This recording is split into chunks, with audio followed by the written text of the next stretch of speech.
This is Brie Garrell, and you're listening to the Black Studies Podcast, a Mellon Grant-sponsored series of conversations examining the history of the field.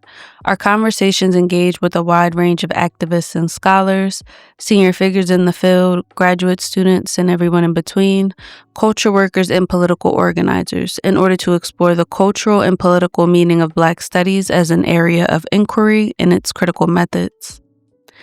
Today's conversation is with Jona, who is a Black, trans, non-binary, multidisciplinary artist with a Bachelor's of Science in Urban Planning and Design from Rutgers University. As a filmmaker who explores urban spaces and identity, they create imaginative works that often focus on Black geographies and social life in these environments. In addition to filmmaking, Jona extends their creative expression through audio production and literary works. As a space poet, they allow bodily movement and ancestral wisdom to guide their use of language in the forms they take up. In today's conversation, we discuss filmmaking as a practice of preservation, storytelling, and activism, Black literature as an atlas for navigating the world, and Black study and movement as guiding philosophies in their artistic endeavors. Jona, it is so incredible to have you here with us today on the Black Studies Podcast. How are you doing today? I'm good, Brielle. Thank you. I'm just so honored to be here to finally be on the podcast, but also just be in conversation with you. We've been friends for a few years now, so I'm just excited to see all the new changes in your life and also just be in this space with you right now. The feeling is so mutual and deep. Likewise, you're one of my closest friends, collaborators, and I'm honored to be able to have you here talking about your work, as well as just how your work relates to Black life, Black study, and so on. So we could hop right in. The first question I want to ask you is, what drew you as an artist to work on Black life? What were the formative experiences that brought art and Black life together for you, whether that's like childhood education or just community politics? Like, what were those moments that brought art and Black life together for you? Okay, so I'll start with, I think this is an important question. I think I'll start with my experiences growing up and how that kind of led to me finding my role as an artist within that. So I'm the first generation to be born in this country. My family's from Trinidad, and we immigrated here to Philly in the late 90s to Strawberry Mansion in North Philly, and then to Broad and Onley. But early on, my parents nurtured a sense of curiosity within me, whether it was just I was always drawn to cameras, and always loved reading. Reading was my passion. I'd read through all the audiobooks, I'd read through all the books. And yeah, I think that laid a really good foundation in terms of my later experiences. And fast forwarding to probably around middle school or high school, my mother would take me along with a lot of her organizing activities. So she did a lot of Caribbean community organizing in Philadelphia. And that along these journeys is where I would kind of develop and practice and get sharper politically. I would have the chance to meet the Cecil B. Moore Freedom Fighters. Wow. Was one of the groups that helped desegregated Girard College in North Philadelphia, and would later lead to Cecil B. Moore Ave, that being renamed. So, I remember going to free Mumia events at the Constitution Center, just being at rallies, the Trayvon Martin protests, or just being there during the Occupy movements. I was just always with her. So part of me just witnessing and being in these spaces was learning to talk to different kinds of people, even as a child, grown-ups, but also just talking to different kinds of people and getting a sense to feel what it means to be in movement and in Mhm. solidarity with other people. And also just learning what it takes to organize and the labor required for it. Um, whether it's reaching out to people, sending emails, just like what it means to really be in community with people. And even just like doing events and like the early mornings and the kind of late evenings, like I was just kind of on that routine for a while. And then also my role in these spaces were to be like, the kind of like archivist of being, Mm. capturing and documenting, whether it was through like video or photography. So I Okay. was like the person that had all the photos, had all the video, and would be like the Mm. memory of all these events and how things were coming to be. Um, and I became a witness. Mm. And I think for me, what drew me to the work on Black life as an artist, I remember I was always interested in like film and used to make like short films on like YouTube. And it started off with just, like video games or whatever was interested at the time. But I remember there was a shift when I realized that what I was doing was more than just fun, and that this was like something that um was serious or more meaningful. And I know I wanted to make a shift from the kind of fictional world to something that was more tangible and more serious and more meaningful. And I remember that was something that a decision I made on my own. Um, and Philly has like a lot of good like after school programs. So there was a documentary program at Scribe Video Center in West Philly that offered a middle school students and like early high school students a chance to create their own documentary program. Mm. And Scribe Video Center was also the site of Tony Cade Bambara's film on Move.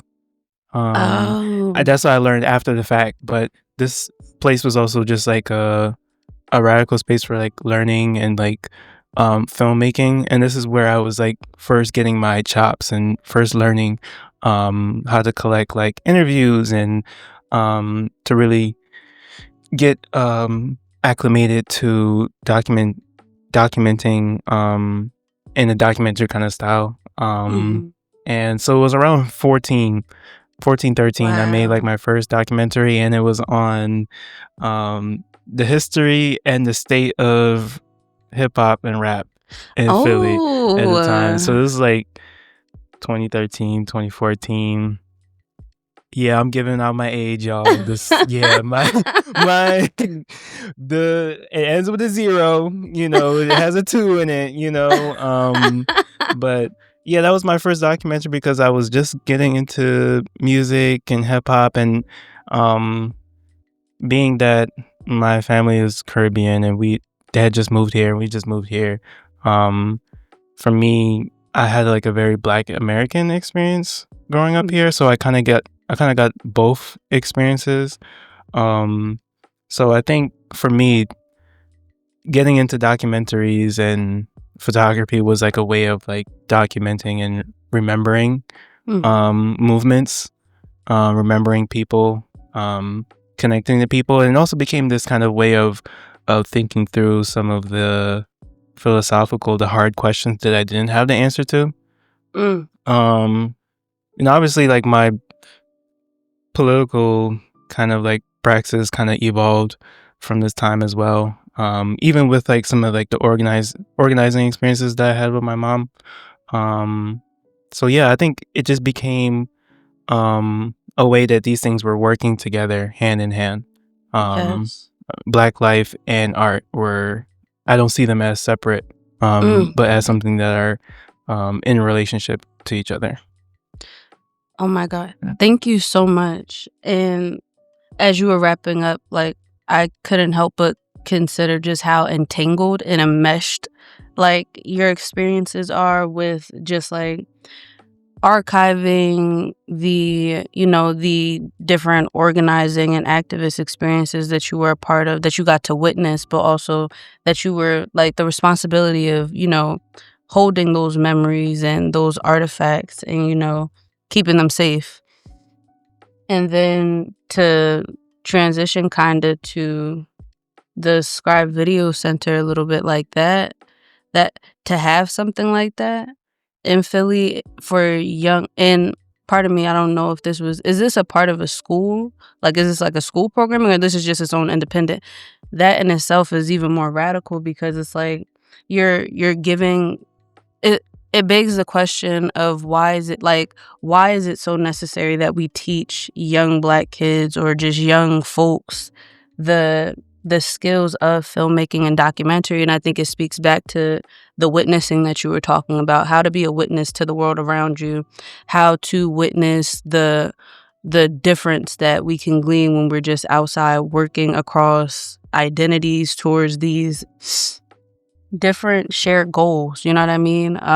Especially towards liberation, especially combating anti-Blackness for real. Because as you're talking about, like you were at the Free Mumia rallies, like you've witnessed so much, and it's just fascinating to me how the visual of art, you know what I mean? Because art has its different modalities and mediums, but like the visuality of being the archivist and being able to then communicate what is witnessed to a broader public so that they can share in this, you know, ongoing witnessing, ongoing struggle, and remembering, I think is so important. And then from the age of like 13, 14, like that's so, like, our minds are still super fresh right now, you know what I mean? But like we're babies at that time. Right now we're kind of just baby, you know what I mean? And I mean that in the sense of just like our time on this earth,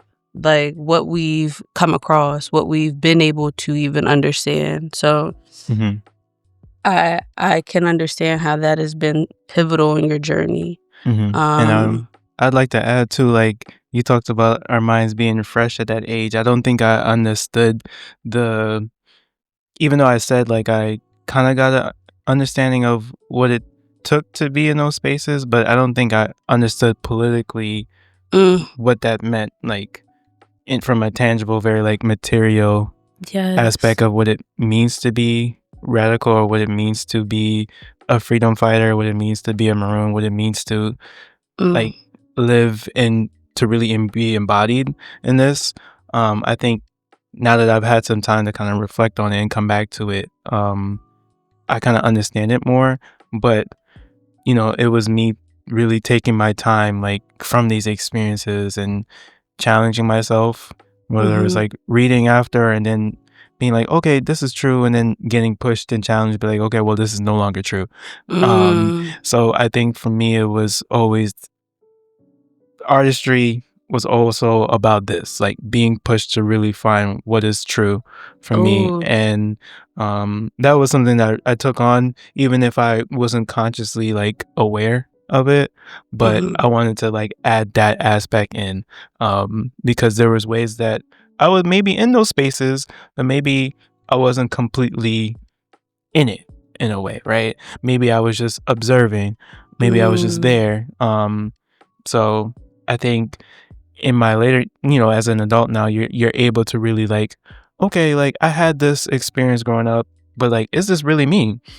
Like, am I someone who believes in Black liberation? Am I someone who claims to be, but how am I practicing it? How am I really engaged with it? So that's where the artistry meets like, okay, like I need to be involved in some way, physically. So I think that was me like getting into like anarchy and getting onto like Marxism and getting everything in that kind of way, and just being like, okay, like I say I believe in these things, but do people actually know that? Do people see that? Can people feel that as well? So yeah. I feel like what you're getting at too is like to have that to have these interests, these ideas, these thoughts, and then it's like, where's the practice at that matches with that? Which I feel like leads us into this next question really nicely, which is, what is the role of study in your artistic practice? And you've touched on it a bit because you were mentioning like you as an avid reader of these different, you know, thoughts and like the Marxism, the anarchism, like Black studies. I know like you indulge in so much, and it's very pointed and directed. But I'm gonna ask the question again: what is the role of study in your artistic practice? And I think even more so, do you have any guiding principles that lead your artistic practice? hmm Yeah. So I think generally the role of study in my artistic practice is study is everything.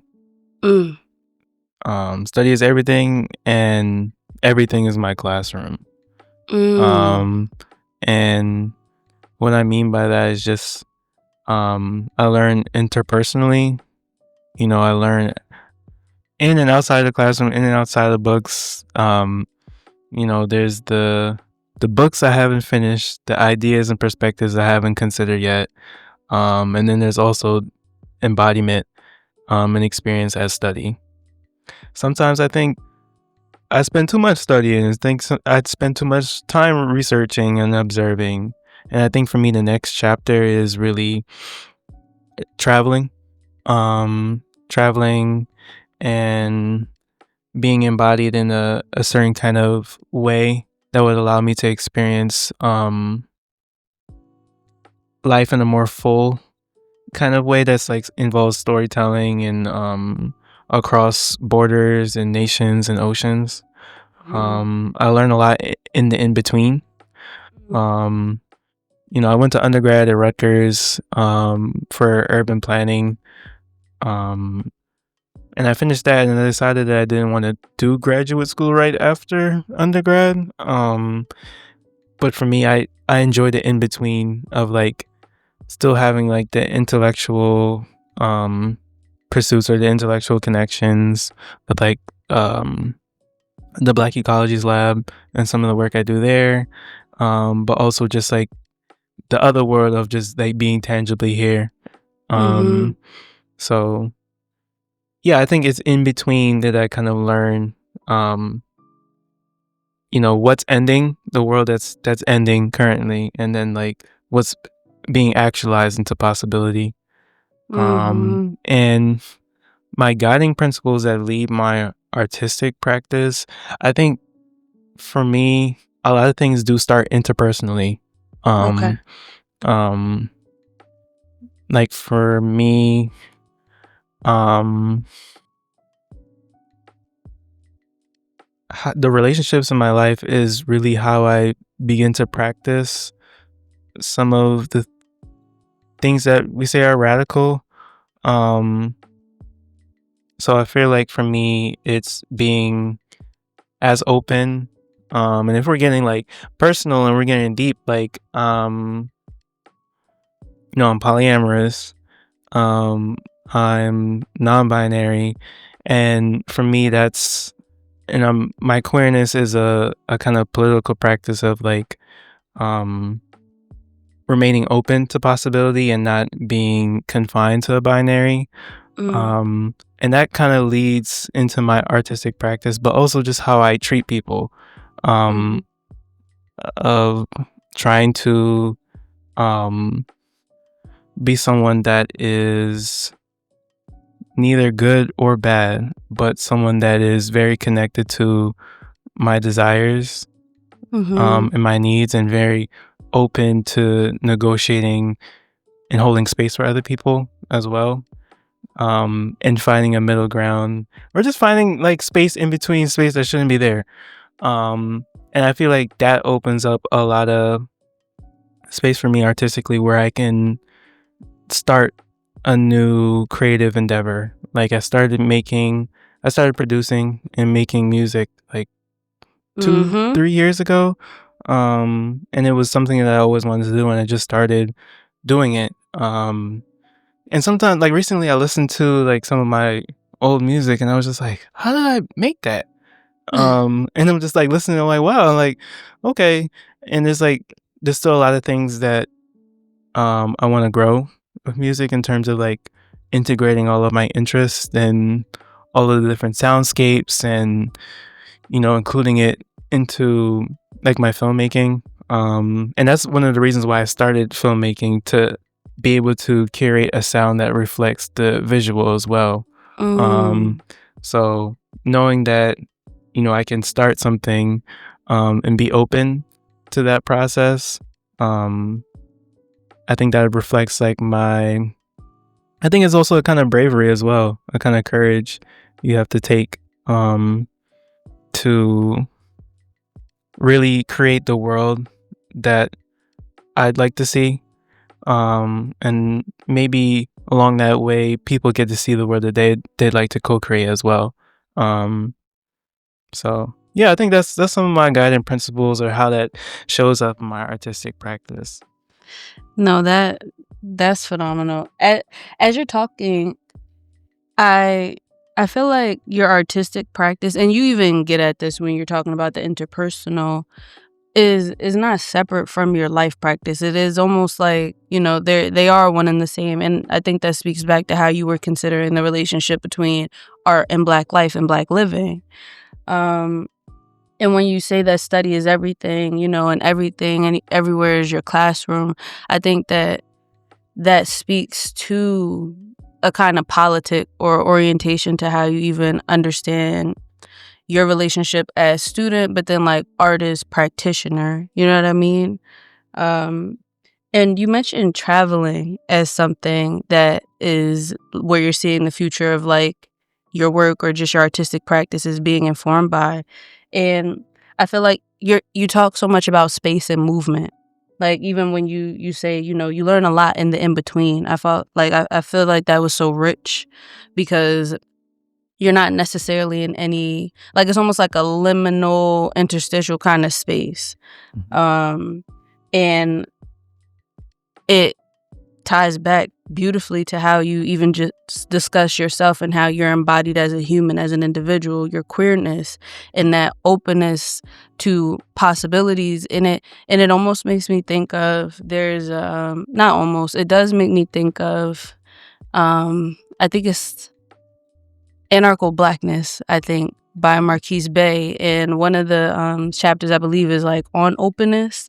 And I think the concept or idea of like openness to a detriment, like you're not in control of what you're opening yourself up to, but there is so much possibility in that unknown, in that uncertainty, and we should lean into that. And I feel like a lot of what you're saying is like you lean into the uncertainty of life in the world around you, and that empowers you in the work that you do. Mm-hmm. And I And I think would that, add too, Joshua Myers in of Black Study, that first chapter on Du Bois, just like on hesitation. I yes. remember reading the hesitation part and thinking about, okay, like openness, but also and I think this is how generative Black studies has been for me since it was like introduced to me, as critique as uh critique as being like generative, like Mm. really taking the time to think through things, and um to really pause and wait and to Oh, appreciate the coming yes. back to the in between in that kind of way.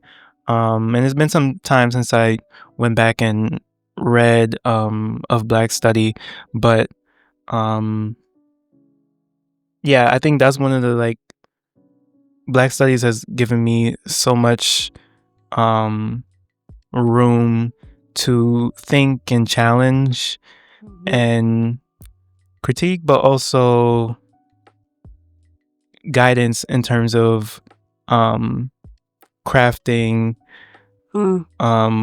how Blackness is. Um and I think um especially being that my family is from the Caribbean and from Trinidad, um there Blackness is crafted in a different way in the Mhm. Caribbean. So um when I found Black Studies, I felt like, okay, like this is this is something that I can take with me, wherever I go. But at this point, I'm really curious to see how Blackness is shaped in different parts of the diaspora. So that's one part that I'm really like, something that Black Studies has given me, but also interested in seeing how that is being challenged across the world. Yes. I I like how you're situating to, and not even situating, but I would say you pull from so much resource of life, like, and I feel like part of that is stem from that innate curiosity that was nurtured for you, but also that you just possess as an individual. Um, and part two, what I think lends itself to how you come into understanding the world around you and engaging with it is how you just mentioned time, and like when you were talking about hesitation and taking that moment, that pause to just be present with the life around you, the artifacts, the resources, the text, the other living folk, you know what I mean? I feel like, especially given the current political climate, the way that time now feels like it's just ever escaping.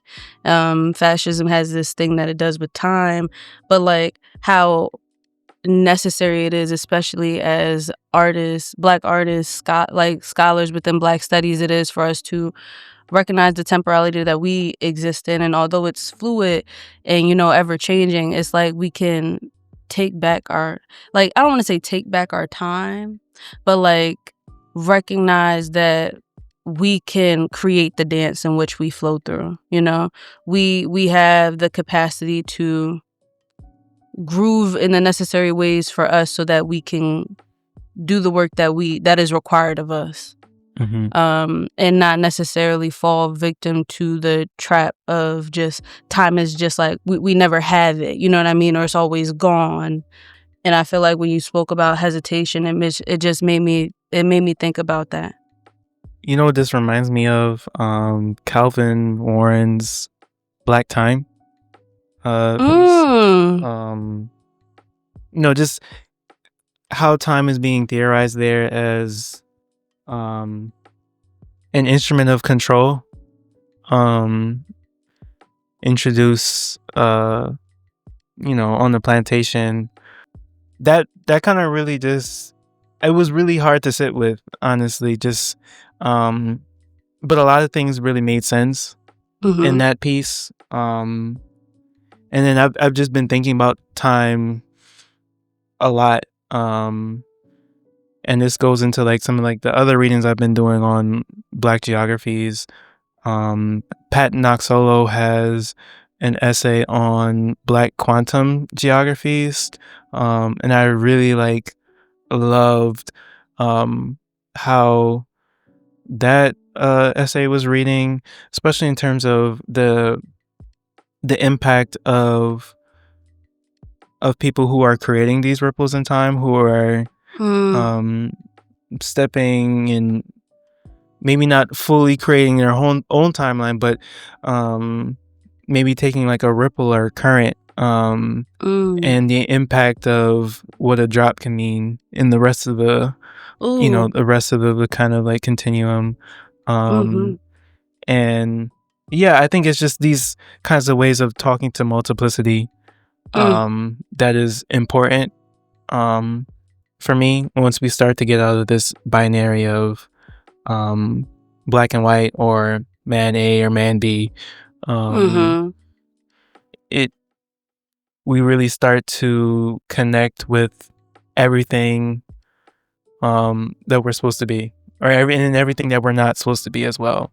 So it's like texts like this that I come in contact with, and I'm like, okay, like I'm reminded of everything we once were, everything that we are, and everything that we can be. This, what you're saying, and you're already speaking to this next question that I have for you, but I want to know what bodies of literature, and you can expand further on the pieces that you've already discussed because I'm loving everything you're saying. What bodies of literature influence your navigation of the world and your artistic practices? Okay. So I'll start with just like my general interest in like Black studies and Africana studies, um, like reading Beloved and, reading Native Son and just being introduced to these texts kind of early on. And then in college was just like, Africana. I always took an Africana studies class. I was always in one. And that wasn't my major, but I stayed in one because that's the thing that I really like ate up. Breakfast, lunch, and dinner. Like, give me that. Yes. So in terms of like text, I'm not pulling anything off my mind right now, but what I'm reading now, really thinking with A Map to the Door of No Return, Dion Brand, Okay. Pedagogies of Crossing, and Jackie Alexander, always thinking with like Alexis Pauline Gumbs, M Archive, and just a lot of their texts as well. A lot of the Black geography stuff I'm into as well. There was a point last year where, because I'm a person that reads like audiobooks, like listens to audiobooks, reads PDFs, and also likes the physical versions. I don't discriminate. But Slavery's Exiles, I've been listening to Slavery's Exiles by Sylvian Duke. That's on audiobook. And for me, it's just like hearing that narrative. For me, is really helpful. Hearing the story of Maroons and it being like retold to me in this kind of way is like really exciting. I also been started reading Zong by Norisi Phillips. I try to read broadly, and I try not to, let's say I haven't finished a lot of stuff. I generally just like to start and read stuff wherever I can. And I go into it when I'm called, and I try and like close read. I try and take notes, and then I try and go out and live and see how I encounter those things in the physical or maybe the spiritual. Because for me, reading is not, and I think that's why I chose to not be in the graduate program, to read on somebody's clock. Because for me, the reading part is really just coming back and really sitting with the words, and then coming back and being like, okay, yeah, like I saw this, or this is being challenged. And I think for me, it becomes a lifelong adventure, and it also it's become something where reading is pleasurable again, and not just like a task, or something that is fulfilling like a requirement. And recently, that's one more thing. I've been on like Google Scholar and just looking at like Black geography's essays, and I've been printing them out, out essays, taking out my highlighter. All right now. Taking out my post-it notes, close reading, writing in the margins.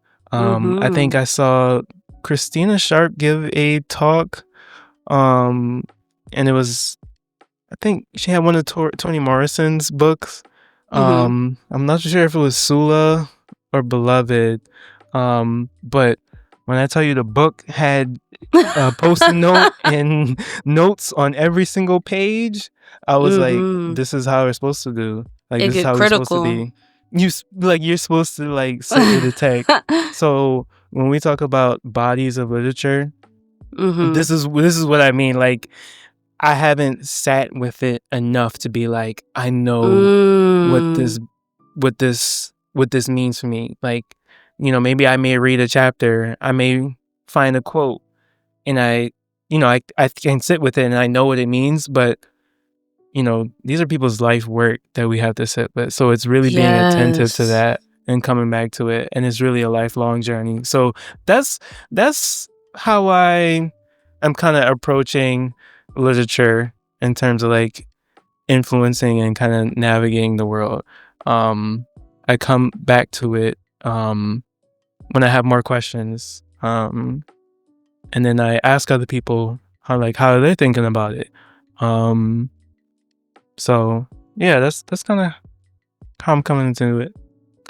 I respect that. I deeply am interested in just the ritual practice that it sounds like you engage in when it comes to not even just how you're engaging with bodies of literature, but I would say how you approach study and just the way in which you make use of your living, you know?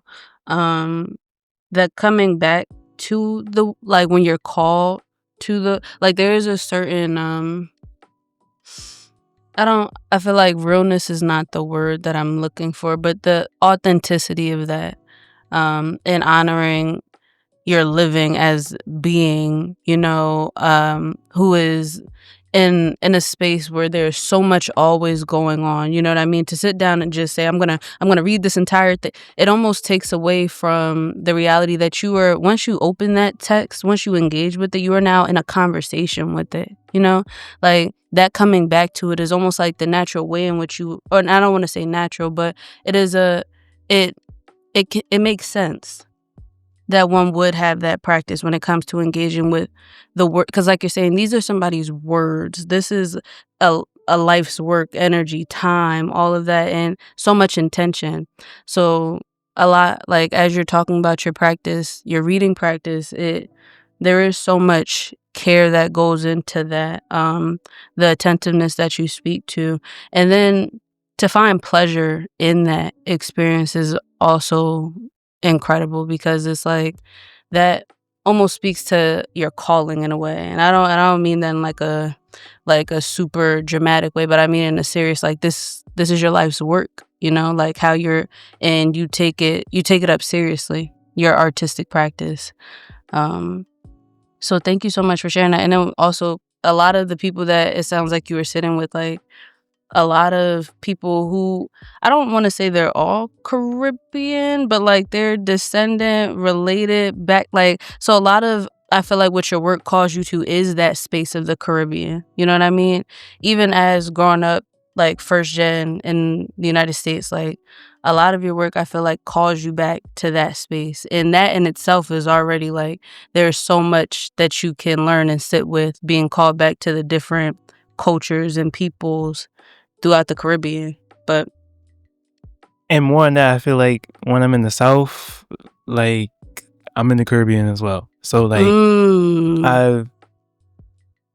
and the South is everything.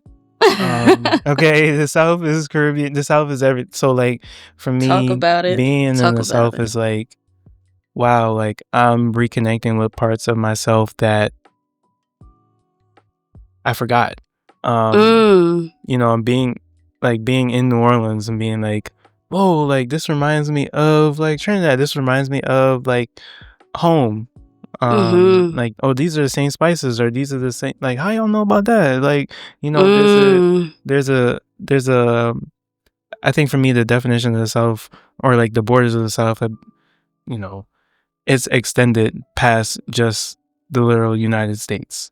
Yes. Like, it's included the whole Southern Hemisphere. So I think for me, like, that's what traveling kind of connects back to this. Like, a lot of the Southern writers, like the blues epistemology, Clive Woods, and all this kinds of like, thinking is just like, it's all connected, and I don't even want to separate and isolate the Caribbean in this way. Yes. Because we're all kind of intertwined.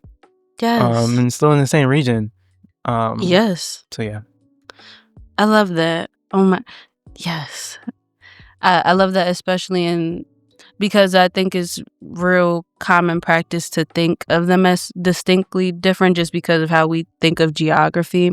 But when you think about the fluidity of it and take away the imposed colonial bounds of everything, then you realize, like you just said, like, the South isn't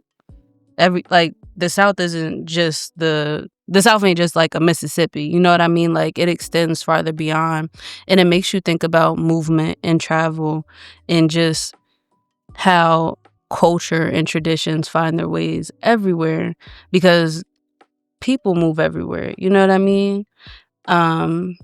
So I I am enjoying talking to you so much. The next thing I want to ask you is, what does your current work as an artist say about Black life? And I guess, what themes do you find yourself engaging in often? Okay. So my current work is as a storyteller for the Black Ecologies Lab at Mm-hmm. Rutgers University. So I'll give you like a story about how I first got into that work, but generally I'll just say like a Black Ecologies Lab is led by JT Roan, Danielle Purifoy, Justin Holsby, Tiana Williams, and lots of other folks on the board as well. Even like Jason Porter. And we have these Black Ecologies gatherings where it's an immersive field trip where we bring together farmers, activists, scholars, organizers, teachers, artists, everybody kind of together to have a grounding kind of trip in a space. And we've been in a few spaces so far, like Virginia, Tappahannock, Virginia. Mm-hmm. We were just in North Carolina, Durham, and each gathering is rooted in a certain place, and is to begin to think about or rethink our relationship to place and space, and all the relationships involved and included in that, and how we're intertwined with like indigenous people and the many other groups that have been on this land before us. So those trips have been very transformative, in going to historical sites like plantations or land stewarded by indigenous folks for like years, centuries, and just like breaking bread and really communing together. And it's still being defined, but it's really a very generative space, where people are kind of sharing and building across different lines. And we're bringing people from Mississippi, we're bringing people from like Brazil, we're bringing people from like everywhere, and kind of together in this one space to kind of reckon with centuries of oppression. And we're all kind of reckoning and trying to go about this kind of repair and build from it. So the first Black Ecologies gathering was in JT's hometown, Tappahannock, Virginia. And he invited me to record that, to film that. And I'll tell you like the little story of how I first got involved with like JT, and even like the Black Ecologies Lab. So I've been a filmmaker for over like a decade. I said like my first documentary was like 13, 14. But I was doing stuff on my own for a while. So I did a lot of gigs, a lot of community stuff for many years. And after a while, like working for other people, I kind of became burnt out in a way of, I didn't think the work I was doing was meaningful. I didn't really believe in the impact of the work that I was doing. And I don't think my time was being valued, or I was being valued in the fact. So there was a time where I went to Rutgers for undergrad. I'm on a whole different career path. I don't really see film as like something that's a viable career for me at this point. And I've put down the camera. And I'm frustrated with like the work of urban planning. I'm still very interested in space and place and the built environment and landscapes and cities and people and movements. And that's why I'm in urban planning. But I'm not really getting the people side in urban planning. I'm not really getting the belonging in urban planning. I'm not really getting that connection to the work I'm doing in urban planning. it was a very professional degree. But I always was taking Africana studies classes alongside my urban planning classes. And we had like a seminar class with my professor, Dr. Kesey Britton. Shout out to Dr. Britton. And we had to do like an independent kind of like research paper or whatever. And I wanted to do something I wanted to merge my urban planning with like Africana, studies, something. And I was looking at gentrification. I was just trying to pull something. And I'm on Google Scholar looking at stuff. I'm looking and I'm like, I come across Plotting the Black Commons by J.T. Rome. And I'm reading it and I'm like, oh, there's people that write about this? Like, I'm like, oh, like, wait, like, nah, like it did start at the plantation. Like, okay, yeah, okay. And just the way how that place and Black people were being like thought about and considered. And it wasn't just like the narrative of slavery wasn't just like steamrolled over. I was just like, wow, like this is very open and capacious. And I was just like, I remember reading it over. I'm like, okay, I want to write on this. Like, what is this? And I was like, oh, this is the field of Black geographies. And I just was like, okay, this sounds, I like how this sounds. It sounds really interesting. And, I've always been interested in geography in a way, but more so just like space and stuff like that. But I was just like, oh, like this feels like right. And the more I read, I was like, okay, like I want to like research this. I want this to be my paper. And I told my professor, Dr. Britton, and she was like, he's here, right? JT's here, right? I was like, oh, yes? Okay. And he's like, yeah, you should email him. And I was like, okay. And over the break, I just kind of like emailed him. I was like, yeah, I really love your essay that you wrote. And, I'd like to talk to you more. And one of the things that I love about JT is very generous and just very open. And he just met with me and we just kind of talked. And, he kept feeding my curiosity and just like was always very like patient, always very giving. And then like we met a few times and then he gave me one of my first like archival experiences at the Schomburg. He we went to look at the archives of forgetting his name. But that was one of my first archival experiences where I got to look at documents of like a famous Trinidadian politician. And that was just really exciting for me. And then he invited me to do the gathering later this summer because he was putting together the first Black Ecologies gathering, which was in 2023, the summer of 2023, in JT's hometown of Tappahannock. And he invited me to film it, which was like an amazing opportunity that he could have gave many other people to do, but he trusted me in order to do so. And I've been doing it ever since then. Ever since that summer, I've been doing it ever since. And we've been to Virginia, we've been to New Orleans, we've been to Newark, we've been to Durham, and it's still opening up more. And the work is expanding. Recently, we went back to Tappahannock this summer, and I was teaching a workshop on filmmaking, and the spirituality and the philosophy that I think through filmmaking with.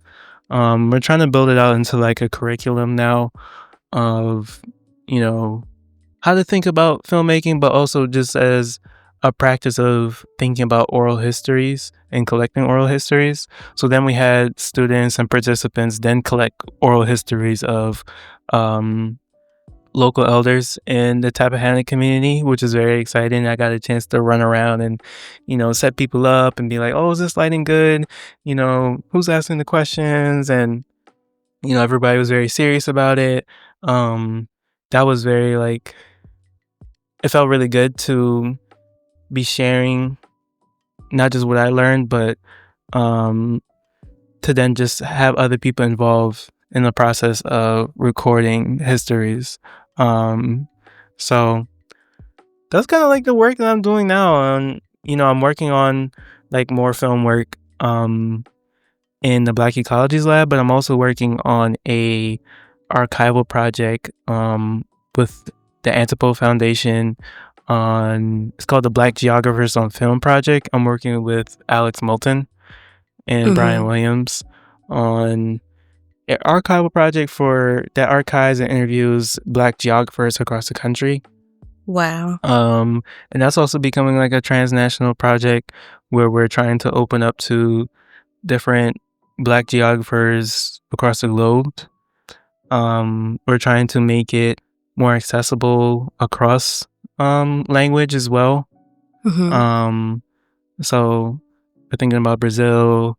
We're thinking about, just kind of like those pathways that go beyond language that would open up across those kind of borders, whether it be like language, the English language, or just having like a bigger archive of geography as a whole that's centered on Black geographers.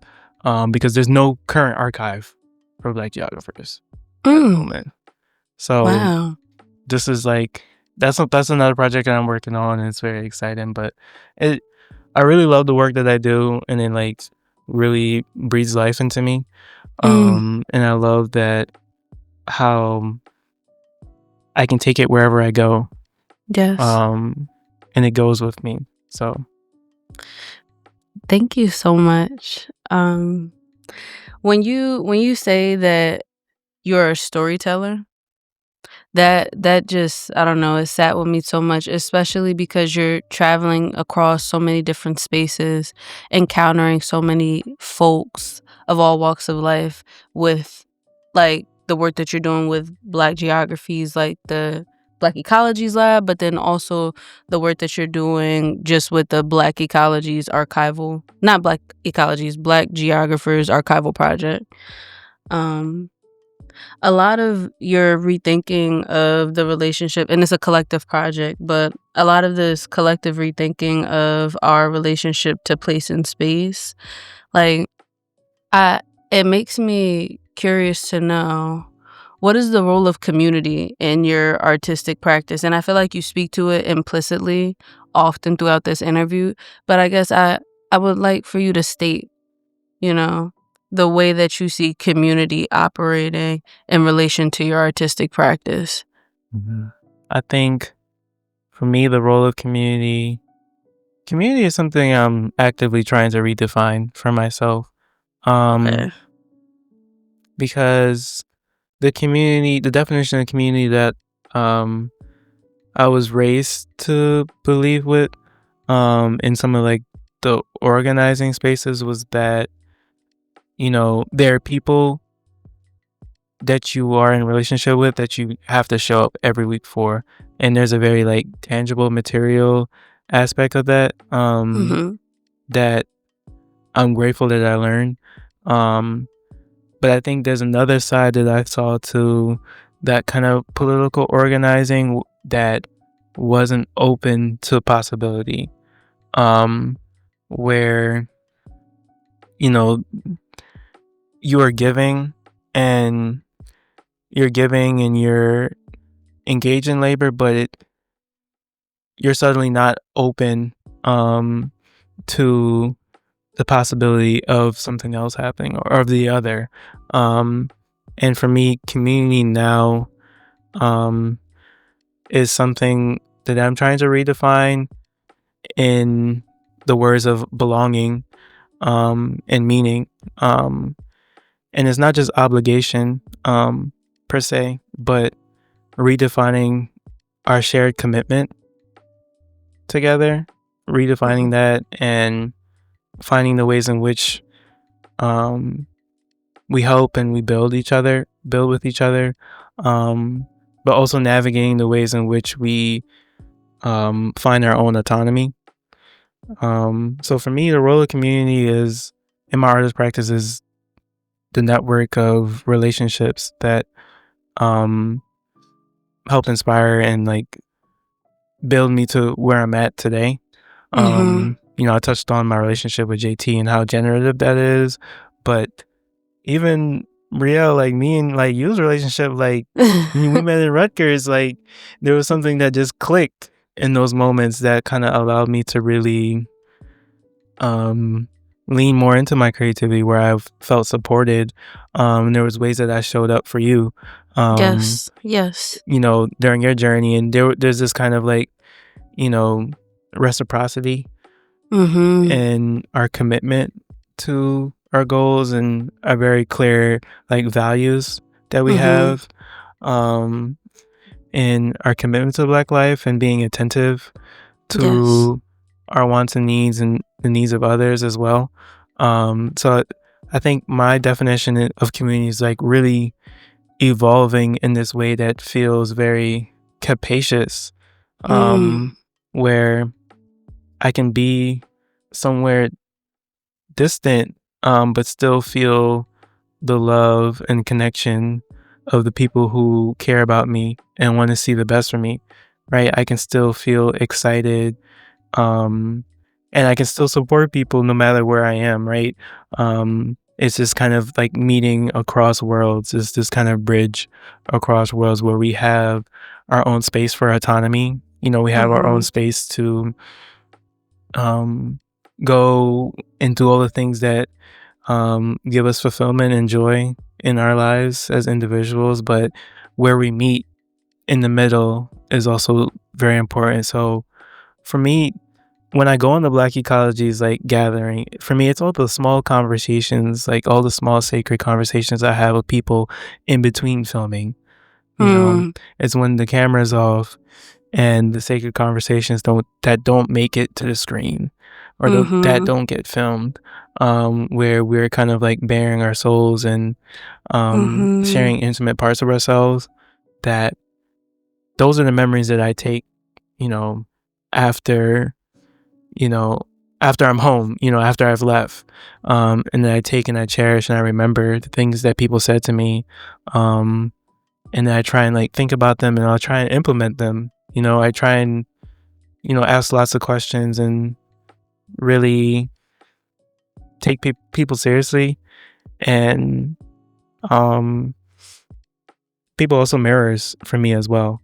So I think the role of community is like, it's building for me. It's building out into this kind of capacious third thing of like, I'm still defining what belonging means, and belonging can mean many different things for me at different points of time. Yes, no, I liked, and I feel like you talk about this throughout the interview, but that openness that you leave, which allows you that space to change, evolve, grow, even challenge yourself and how you've conceived of what community is. But the part that really stuck out to me as you're speaking is the feeling and work of community, like how we are seriously tending to each other in our lives and cherishing the intimate, mundane almost parts of our being and existence, because that is so crucial to us collaborating and collectively working together to extend that care for self, and not care in a really easy way, but care in a really like the work, the labor, the undesirable aspects, the really challenging, the hard stuff, and how we extend ourselves to others in the mirror, and seeing also just the whole understanding of those around me, the world around me offering a mirror. I think that kind of intimacy itself lends itself to how you see community, because then you do not really see yourself as separate. You know what I mean? So even the practices that you're talking about, the politics prior to about yourself, like you extend that to all aspects of the world around you. You know what I mean? From the land to the folks breathing, having conversations with you. And I think that that's really beautiful. Yeah. And I'd even like to add that in our recent trip to Durham, Durham's Field School that was led by Danielle Purifoy, we had a chat with Dr. Jervy Bryant. He's a historian, but we were on a plantation and he was giving a talk on like the genealogy of like enslaved Africans that came over to North Carolina, and where they came from, whether Nigeria and the different kingdoms, and tracking that kind of genealogy. But he says something very like impactful about our relationship to physical or like manual labor. He talked about how slavery has really messed up our relationship to labor. Like it's made it it's kind of clouded it and made it like a negative thing. And he kind of broke down labor as a spiritual practice into like 4 components, and how these all 4 components are intertwined. So labor as a spiritual practice, one of the first components he was talking about, like material has spirit. He was talking about the materiality of life. And when some of the enslaved Africans were trying to rebuild their life, or they were starting to recreate their own kind of infrastructure, trying to pick up the pieces, they didn't have like nails. They had to build the nails. They had to build all the small things that we take for granted. But how in our labor and interacting with the materiality of life, we kind of interact with the spirit of everything around us. And then the other component of labor as like culture, community, and lineage is like important. Like not only is it just a physical act that we're doing, but this is something that is representative of our people. Like this is a long-standing practice that we are engaged in, and we also do this with other people, so it's not meant to do alone. Yes. And then also that rest is built in to labor. Yes. And everybody talking about rest is resistance. But I thought it was interesting that rest wasn't something that was separate. But something that is kind of factored in already to the labor. Yes. A kind of like aftercare. And then labor as something as it is with the earth, like something that is a part of why we're here. Like this is something that connects us to humanity of being on the earth. And a lot of things just clicked with me when he said that. And I'm coming back to community and the artist practice because for me, when I'm on these trips, it's not even just the labor of filmmaking and documenting and archiving. It's just about being attentive to other people's needs, right? So it's like breaking down, things that need help with. Like, what do y'all need help with? Like, I'm going to, what do y'all need? I will go there. I will go the distance with you and I will help you because I see you and I want to make your load lightened. And it's not even where I'm just like, this is my role and I'm sticking to it, but it's very much so like you get in where you fit in and you make the vision happen, Yes. And I think it's this thing where you're trying to be not only just attentive to people's needs, but it's just, and I keep saying that, but I think this is just part of what it means to be present. Yeah. And to have a level of presence that is not simply just concerned with self. Yes. But that's what community means to me. Community exists wherever I go. and it doesn't just occupy in one region or one sphere, but wherever I go, community is being made and being created. And there's care in that. And the rest is built into that. And, I'm not alone in that as well. Because another part of the trip in Durham, we had Vivette, who is, we were talking about the Eno River, and Vivette's family has been on that land for like centuries, like even longer than centuries. Like, and she was kind of just giving us an introduction to the land and, kind of setting the intentions and grounding, which is like also really important. Being that we are on stolen land, like this is not ours. But one of the things that I left with from her talk was just that you don't have to do it alone. You're never truly alone in this kind of way. Even if you do not know the names of your ancestors, or even if you do, like, you're not the only one that is working towards these goals, or this future, or these possibilities, or that wants to be seen and that wants to be loved and all cared for and wants community. Like, you're not the only one. And I feel like the labor and that go hand in hand, where it's like we must do the work, right? Yes. Whatever that looks like for us, we get a chance to define that, but know that when we're doing the work, that it's not solely just on us. Yeah. It's not solely on us just to hold that burden. So I think for me, that's what the role of community is looking like. Meeting those that, where I don't feel alone, where I'm being seen, but we also get the work done.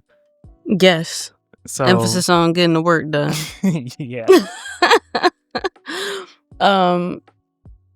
Friend, I'm in awe. I want to pivot a little bit, and not really, but my next question to you is, how do you see your art practice in relation to the history and future of Black art in the United States? And I would open that up to across and throughout the diaspora. And let me just say, I feel like your practice is grounded in your practice itself is grounded in study. Mhm. You know what I mean? In a really intimate, embodied way. And even if you open up Black art, because the way in which you even understand Black art is to be a side of it's like one side of the coin, Black life, one side Black art. You know what I mean? So you can take this really openly with how you approach the question. You know what I mean? Yeah. Because when I think about the history of Black art, I mean, you can go anywhere with it. Like, you can go anywhere, whether it's region, whether it's blues, whether it's vaudeville, whatever, jazz. You can go anywhere. Renaissance, like, you can go anywhere. Like, poetry. I think for me, I'll speak to a class I took that kind of changed. At least a poetry class I took with Dr. Evie Shockley at Rutgers that kind of like changed things for me. The class was about Black nature poetry. And we were reading Camille Dungy's Black Nature. Yes. And we also read M Archive from Alexis Pauline Gumbs. And I was also like reading Black geographies and Black ecology stuff during this time as well. But that really opened me up to the ways in which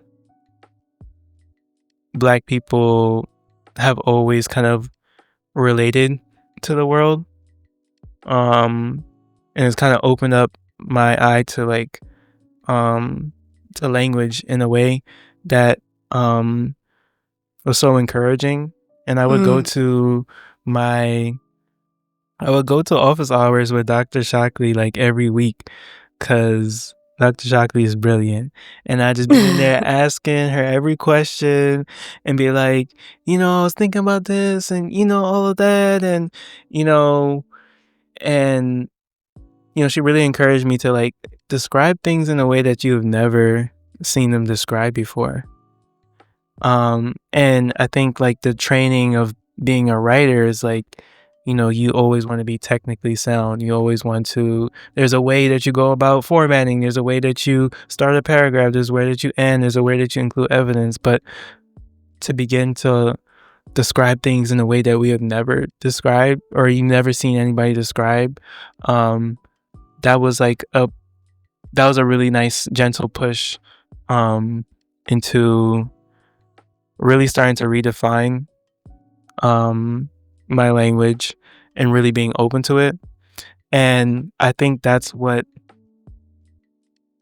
for me, like just getting a gravity of like that history of that lineage of Black poets, and taking that into my art practice is like, my poetry is just like now, I have a little book now where I write wherever I go. And if I'm feeling like an overwhelming emotion, like I can kind of sit with the tension and the weight of that feeling and I can write through it. Because I know that I have a level of presence that can work through this moment and put something about putting it on the paper and giving it and describing it in a way that I haven't seen is just like, it does something to me. It kind of like transformed me. And I think this is, when I think about the history of Black art, that's what I think about, of how we've came here as a people, ways in which we've been fragmented and oppressed and not being able to like use a drum or sing or dance, but we are still, finding ways to create and then learning different tongues and now being able to like create music from that. And I think that's all very beautiful, that although we have forgot some things or some things were lost, that maybe some things aren't truly ever lost. And for me, that brings me a lot of optimism or hope that we can continue to repair and continue to reconnect when we have the time to really like think and to really get back into what makes us who we are, like singing and dancing. And our defaults. Our defaults. Like, I went to a go-go concert. I went to a go-go concert. I was telling you about this. I went to a go-go concert the other week, and it was my first time dancing on the dance floor in like 5 years. And I was like, I didn't care who was looking at me. I didn't care what I was doing. I was just dancing. And there was something so freeing about that. But I question what pushes us so far away from that innate feeling of us just singing and being tapping into who we are, right? Yes. So I think about moments like that where, I can read and study and, look at the history of art, but it's like, you gotta get out there and really shake it behind, do a little something to really get into it, and you feel connected to that. Yes. So yeah, I think for me, that's how I see like my art practice in relation to the history of Black art. That's incredible. And I'm sorry I keep saying that word, but like every time you say something, as I'm listening to you, I'm just like, whoa, I have such brilliant, creative people in my life. But one thing that really stuck out to me was when you said that Dr. Shockley was like, to describe in ways you've never seen or witnessed before, and how that calls us into like engaging with those fragments that we have, the poetics that were left, the different forms that we're left with. And part of that is now like using that and then allowing our curiosity to guide us towards something renewed, something anew maybe. But what you were just getting at, I feel so deeply because there is a distinct power within our erotic sensibilities. So that's singing, the vibrations that you feel when you're moving your body, when your body's in motion, you know. And I think a lot of what that gets back to with the erotic sensibilities is tying back to what I think is one of those grounding principles you talk about, which is movement. And movement not in a one-dimensional capacity, but like movement as something that is not so, it's not just limited, it's not so linear. The movement of thought, the movement of sound, the movement of the vision, like all of those different modalities, and as they, become entangled and as one, I think that that's something that I feel like as you're speaking, your artistic practice now and as it is evolving, I think is pushing towards that. This dissolution of separation. You know what I mean? Like all the living and the art are connected, they're embedded. The erotic sensibilities that inform our living inform how we live, the work that we do, and the openness that we get to engage in that work. And I think that's really brilliant. And so tying this all together, my last question that I have for you is, what ideas and questions are you thinking through at this time? Yeah, I think for me, as I continue with this film work, it's most of it's turning into like archival work now, Mm-hmm. where I'm the one like recording and filming these things, but I think eventually, like long term, I'd love to create I'd like to turn all of this into a kind of like public library of a Ooh, sorts. yes. And when I say library, I'm not thinking about not just a physical space per se, but a place where people can kind of look and learn about the different movements and different people like across time and space, especially things that now that things are being like intentionally erased.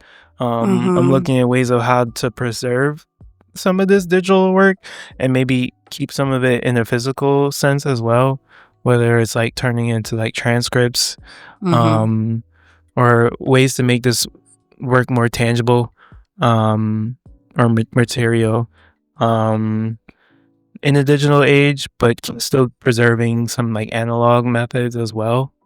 Mm-hmm. So my hope would be like people across different languages and different nations, and hundreds of years from now, people could look at this work and see that people were actively Mm. working against these dominative narratives and these against what's currently being erased right now. So Yes. I'm really looking at how to preserve that. And I think that would be like a life goal. I'd love to have something that feels like accessible in that kind of way. Mm-hmm. That doesn't just feel like a book per se. Mm-hmm. It doesn't just feel like um something you have to open up and read and be directed to, but something that you can feel and touch and know that this is like part of history. Um, Mm-hmm. I'm also been thinking about spirituality a lot. Been seeing snakes a lot. Mm. Just been seeing a lot of things that I quite can't make sense of it right now. Mm. You And know how time works. you know how things work. So I ain't gonna say too much. Like I'm thinking about rainbows. I'm thinking about rain. I'm thinking about snakes, and I'm seeing where it takes me. And that this brings me back to M. Jackie Alexander and Pedagogies of Crossing. There was the ancestor that M. Jackie Alexander was trying to find, Kitsimba. And Jackie Alexander was trying to find this ancestor in different archives and in different like documents, archival documents. And this ancestor would show up in her dreams and she would see her. And I feel like I'm in the same kind of path of trying to find origins, trying to find like other queer family members and queer ancestors and trying to know their names, even across like the kind of disconnect or the unnamed. I'm finding comfort in knowing that I'm not alone. I think one of the things that happened in Jackie Alexander's story was that she could not find it. Like the ancestors would not reveal themselves in the archives. And there was something that always stood out to me about like, yeah, like you need to understand the texture of my living or my being, and you won't be able to find that in the archives. So there was the in between of like her not looking in the archives anymore and her having to like live and go do other things and then encounter her in a basement somewhere, like, you know, just kind of encountering those spirits.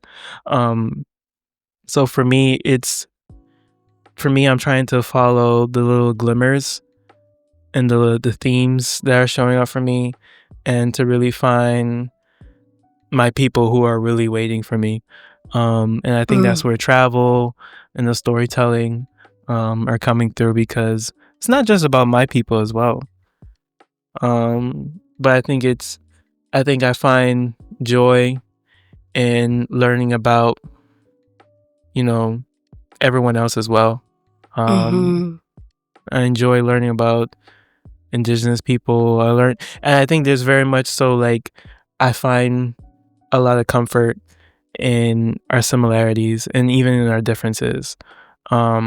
So I'm really thinking about the in-between space and culture.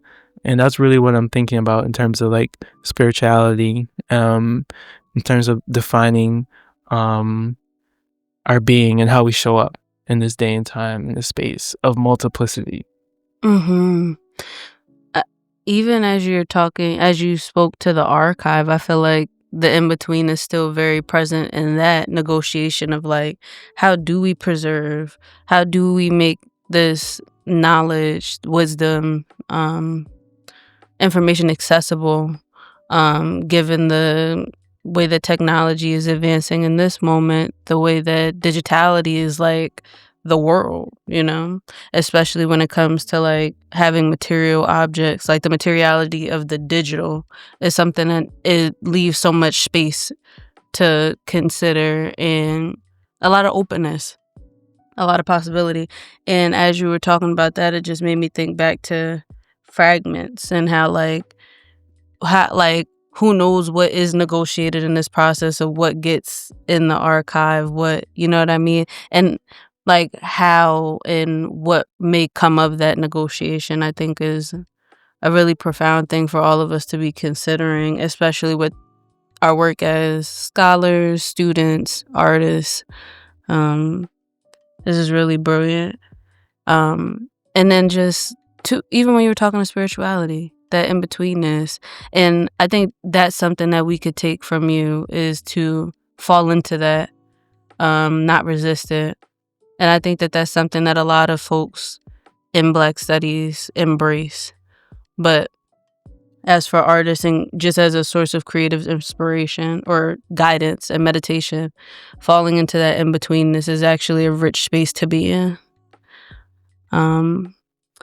And I say all that to say thank you so much for coming on. Thank you for coming on the Black Studies podcast and sharing your time and brilliance with us all. It's been a pleasure. Thank you so much. I hope you have a great rest of your day. Thank you, Brio. I'm just so honored to be here and just really chat with you. You know, I'm really proud and excited for all the things that you're working with on the Black Studies podcast. Like, come on now, like, like be bully, like tell them who you is, like, you know.